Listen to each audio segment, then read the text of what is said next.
तो हेलो बच्चों, आज हम जानने वाले हैं एम्पियर के परिपथी नियम के उपयोग। ओके, आज हम जानेंगे एम्पियर के परिपथी नियम का उपयोग। तो इसको जानने से पहले आप वीडियो को प्लीज शेयर कर दीजिए, लाइक कर दीजिए और यदि पहली बार चैनल पे आए तो सब्सक्राइब भी कर दीजिए। यही तो एक विनती आपसे रहती है। तो जानेंगे क्या कि एम्पियर के परिपथी नियम के उपयोग के बारे में हम जानेंगे। तो उसमें सबसे पहला पॉइंट आता है कि अनंत लंबाई के धारावाही चालक के कारण जो आपको चुंबकीय क्षेत्र की तीव्रता उत्पन्न होती है वही आपको ज्ञात करना होता है। ठीक है, अब कोई इंस्टाग्राम आईडी शो हो रही है, आप फॉलो कर सकते हैं, आपकी मर्जी है। और यदि आपको कोई डाउट हो तो उस पर आप पूछ सकते हैं, वरना कमेंट बॉक्स है आपके पास एकदम टोटली, आप उस पर भी कमेंट कर सकते हैं। ओके, तो मैंने आपको बताया कि अनंत धारावाही सीधी चालक के कारण यदि आपके पास चुंबकीय क्षेत्र की तीव्रता ज्ञात करनी है तो आपको डायग्राम इधर दिख रहा होगा, यहाँ पे जहां आपको चमक दिख रहा है। ठीक है, वहां पे भी आपको दिख रहा होगा डायग्राम। वहां देखेंगे क्या कि डायग्राम जो दिख रहा है उसमें एक अनंत धारावाही सीधे लाइन के चालक तार है और उसमें आपको क्या करनी है, चुंबकीय क्षेत्र की तीव्रता ज्ञात करनी है। तो मान लीजिए आपकी चुंबकीय क्षेत्र की तीव्रता क्या हो कि एम्पियर के परिपथी नियम के अनुसार, एम्पियर के परिपथी नियम के अनुसार बीडीएल सदिश के रूप में होता है ना, और यदि मैं इसको तोड़ूं तो बीडीएल क्या हो जाता है, बीडीएल cos थीटा हो जाता है। ठीक है, और यदि थीटा की वैल्यू क्या रख दे, 0 रख दे, क्या रख दे, सॉरी। ठीक है, और इक्वल टू क्या होता है, म्यू नॉट आई के। ये तो आप जानते ही, ये तो होता है, ये तो बचपन का खेल है।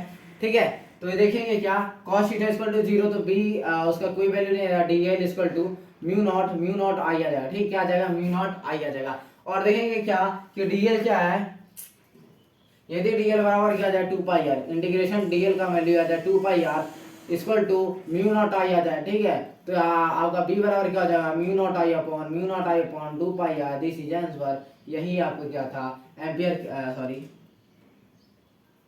यही आपका क्या था, यही आपका क्या था, अनंत धारावाही लंबाई चार के कारण चुंबकीय क्षेत्र की तीव्रता आपकी ज्ञात हो गई, v बराबर mu naught I upon 2 pi R. आपका डायग्राम भी हट गया होगा और आपका ये भी सॉल्व हो गया। अब चलते हैं अगला टॉपिक उठाते हैं। अगला टॉपिक आपका क्या है, ये तो फर्स्ट था। ओके, अब यदि हम सेकंड में जाए तो परिनालिका के भीतर यदि चुंबकीय क्षेत्र की तीव्रता ज्ञात करनी है, यदि स्थापित करना को चुंबकीय क्षेत्र की तीव्रता, तो मैं उसके लिए बताता हूँ। प्लीज वीडियो को शेयर करते रहिए जल्दी जल्दी। ओके, और अपनी पढ़ाई को स्टार्ट कर दीजिए। जुलाई भी बीतने ही वाला है, जून सॉरी जुलाई कह रहे हैं, ओके, जून बीतने वाला है, जुलाई आ गया है। और अब आपको कोई लापरवाही नहीं करनी चाहिए। यदि आपकी परसेंटेज बढ़िया चाहिए, यदि आपको 90 प्लस फिजिक्स में चाहिए, तो आपको अब लापरवाही नहीं करनी चाहिए, अब आपको तैयारी स्टार्ट करनी चाहिए। ओके, 90% वैसे भी आ जाता, बस पढ़ते रहिए। अब फिर इसको ख़त्म करने के बाद मैं मैथ की क्लास स्टार्ट करूँगा, क्योंकि टाइम नहीं मिल पाते हैं ना, इस वजह से। ओके, तो हम देखते हैं सेकंड वाला क्या था आपका। सेकंड वाला आपका था परिनालिका के भीतर चुंबकीय क्षेत्र। आपको कुछ थ्योरी दिख रही होगी, आप नोट कर सकते हैं।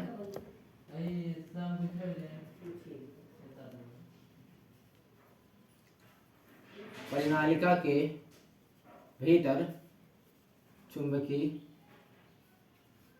क्षेत्र।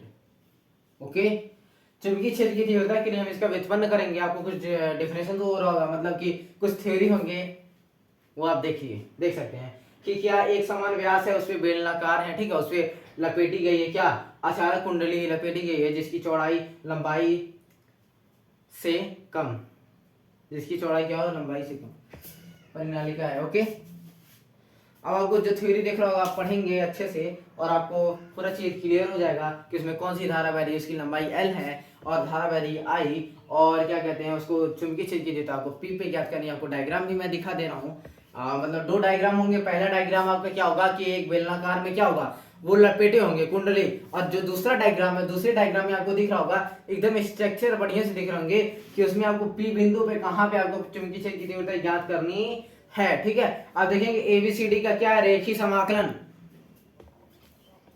एबीसीडी का रेखी समाकलन करेंगे। ठीक है, क्या करेंगे, एबीसीडी का रेखी समाकलन करेंगे। ओके, एबीसीडी का रेखी समाकलन करेंगे तो आपका क्या आएगा, रेखी समाकलन करने पर आपका आएगा बीडीएल बराबर mu naught I. This is आपका क्या होता है, फार्मूला होता है। स्मॉल आई रखिए, कैपिटल आई रखिए, आपकी मर्जी है। सॉरी, आई नहीं, आप बंद, क्या बंद पथ में बहने वाली धारा, क्या बंद पथ में बहने वाली धारा, बहने वाली धारा। ओके, बहने वाली धारा। अब देखेंगे यदि मैं रेखीय समाकलन करूं, क्या इंटीग्रेशन बी डी एल, यहाँ क्या हो जाएगा ए बी सी डी, और क्या हो जाएगा यदि आप बी डी एल का करना चाहते हैं तो देखेंगे क्या ए से बी तक के जाते हैं बी डी एल, कहाँ जाता है ए से बी तक, उसी तरह यहाँ पे आ जाएगा आपका बी से सी तक जाएगा, और यहाँ पे क्या आ जाएगा सी से डी तक, प्लस डी से ए तक, सभी सदिश के रूप में होंगे, कोई डाउट नहीं होनी चाहिए, ठीक है, कोई डाउट नहीं होने चाहिए। और यदि आपका इंटीग्रेशन है ए से बी बी डी एल आए और equal to integration B D L क्या बी से सी तक, ये इक्वल आपका हो जाए integration B D L cos theta के, तो थीटा इक्वल टू यदि आप 90 डिग्री रखेंगे तो वैल्यू कितनी आ जाएगी आपकी 0, मतलब इसकी वैल्यू क्या आ गई 0। और यदि आप देखेंगे क्या यदि आप तक जाएंगे तो परिनालिका के क्या है अंदर है, आपका परिनालिका के अंदर है, क्या है आपका परिनालिका के अंदर, मत सॉरी के